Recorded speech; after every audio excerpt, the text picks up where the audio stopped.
Hey guys, what's going on?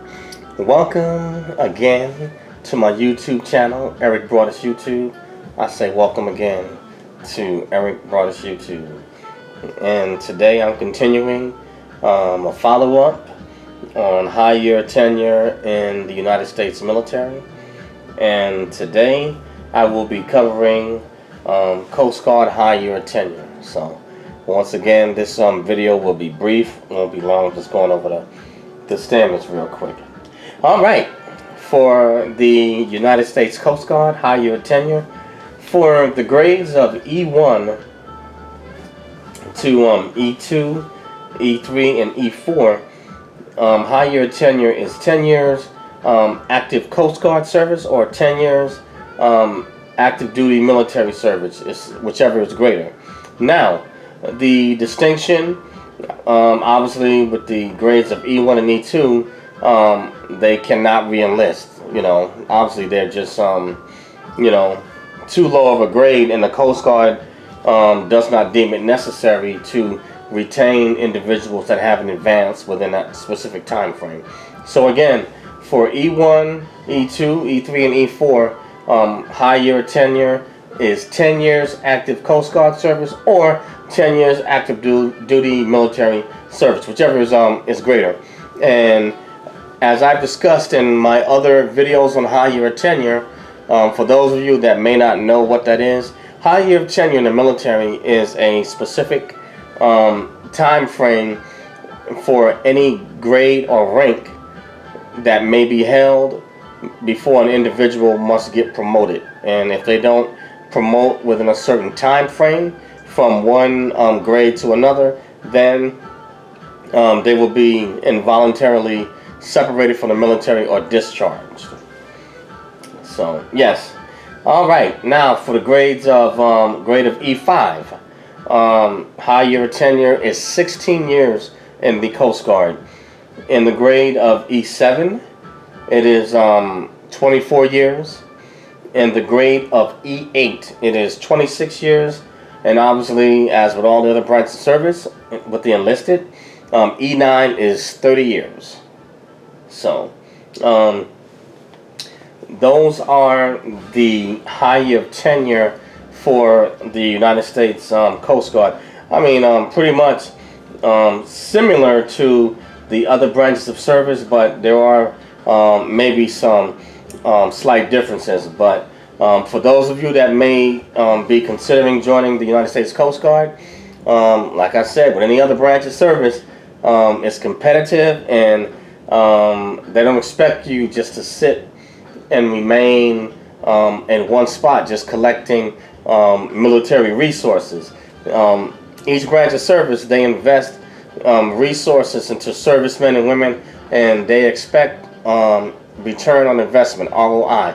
They expect production, and so they basically want the best of the best, or at least you have to be producing and remain on the cutting edge. So you just can't sit still and just get comfortable at certain grades. Now regardless, whatever grade or rank that you make in the military, eventually you're going to have to move on and get out from the military.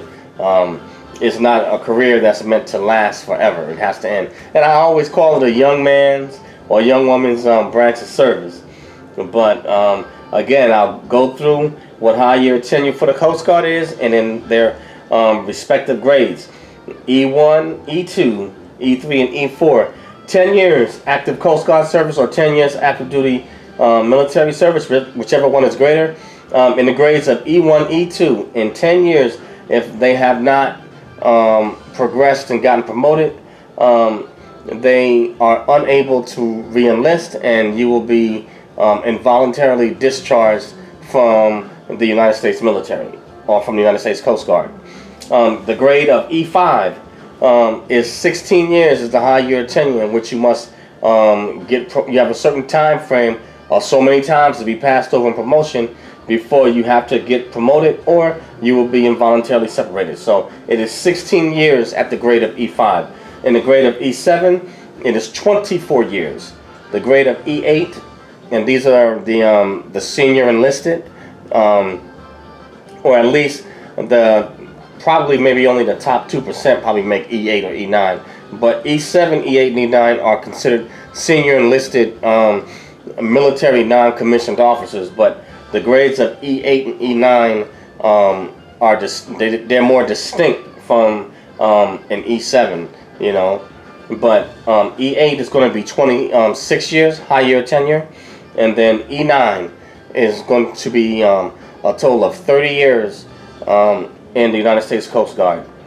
But just something short, sweet, and to the point, and I will definitely have more military content coming out, and I have some other interesting topics, but you know, I'm just trying to follow up as I said I would, and you know, allow those of you that may be considering going into military to understand certain precepts and certain conditions, so you know exactly, have an idea how it functions and what you're getting into. And for those that are in the Coast Guard, sometimes you might need a little reminder, you know, to remain on the cutting edge and to you know, spruce it up so that we can get promoted and move on to the next grade.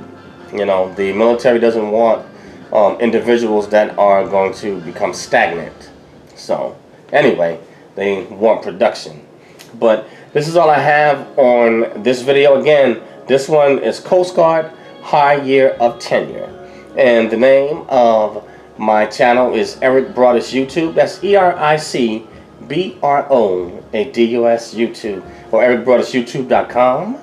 And also, I have a podcast called Snacks Thoughts, which is SNAKZTHOUGHTS, Snacks Thoughts. And you can find me on Anchor, Spotify, Spreaker, Apple Podcasts, iTunes, SoundCloud, Radio PPM, and Listen, and a host of other social media platforms. So please subscribe to Eric Broadus YouTube.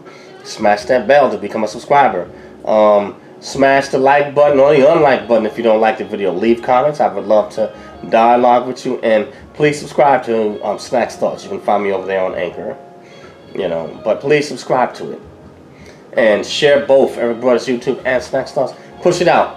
Share it with your family, friends, enemies, frenemies, rats, dogs, bats, cats, roaches, ants, whatever and whomever, you know. But get it out, guys, all right? And thank you to all my subscribers. I appreciate you. I really do. And thanks for all that have listened and joined me. But I have more coming, and I will be cranking out some more content on some interesting subjects that you guys may consider and want to take a look at. So it's not just military content, but I will definitely be cranking out some military content and other topics as well. Thanks, guys, for listening. All right, guys. Have a great week. Later.